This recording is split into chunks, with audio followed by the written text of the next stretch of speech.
सच का जहां।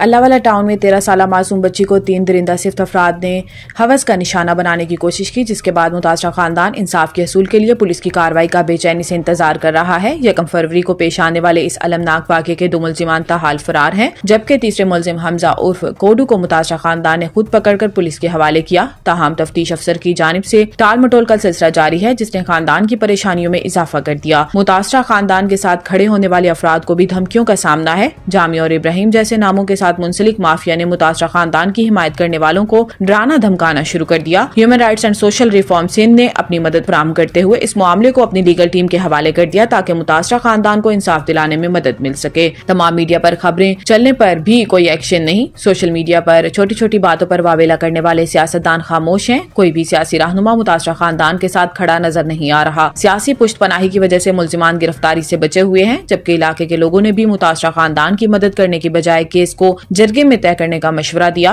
मुतासरा बच्ची के वालिदैन ने अपनी बेबसी का इजहार करते हुए कहा कि वो गरीब हैं और इनकी आवाज सुनी नहीं जा रही।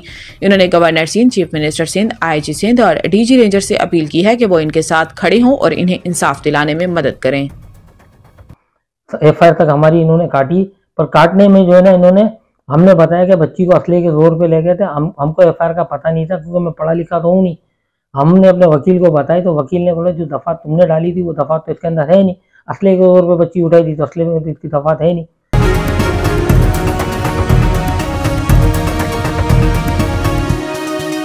हमारा जहां, सच का जहां।